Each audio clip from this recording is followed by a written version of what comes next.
put in the rumination collars because we felt that it was one way of helping with the identification of heat detection, and it's certainly done that. And plus also with the health status that it picks up any of the sick cows as well with the measures the rumination of the cows and the activity.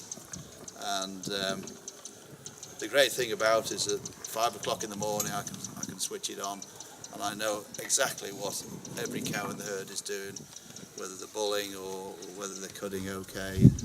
And so by 5:05 I've got a pretty good idea of how they're going on.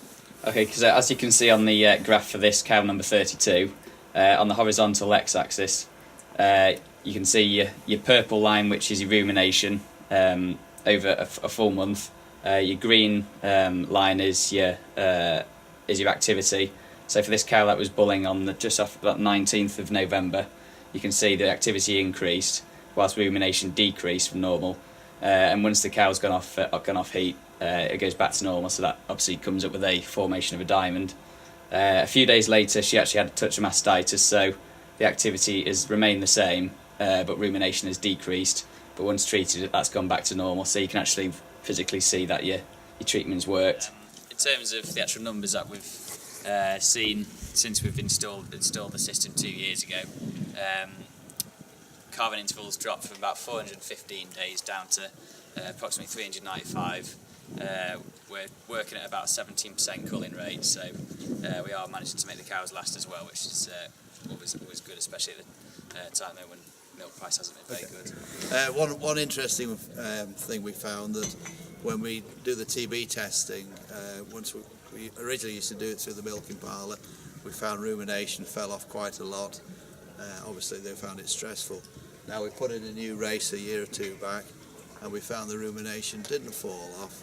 Okay, this cow, when we going back a few months, she had when she came to calving, it came up on the iPad as a notification, just with the distress, calving distress. The rumination on this cow, as well as the activity, dropped off at that period, but it was over a prolonged period, about 12 hours. So obviously it comes as a notification saying that there's a problem. In terms of what we actually went and did then, we had a feel inside just to check that the calf was okay, and when we actually found that she actually had a torsion and twisted uterus, so we were able to right it there and then, rather than waiting say another 12 hours when it could have been too late. From that we had a live heifer, so all in all went pretty well, and as you can see she's doing pretty well now. So approximately 18 months ago I was on holiday, and because the system's linked into the internet router in the house actually emails you when you've got either an issue with the cow's bulling or basically a sick cow. Once that information had come up, I think it was on one cow, one of our best cows, it said the rumination on the cow had completely crashed. Anyway, so even though I was on holiday, I still rang you up to just to see what was up with her, and it happened that she'd actually lost a collar.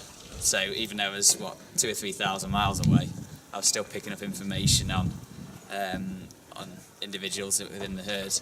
I think that's the key, is that having the confidence that even when you're not on site, you can still feel that you're monitoring the cows constantly, really.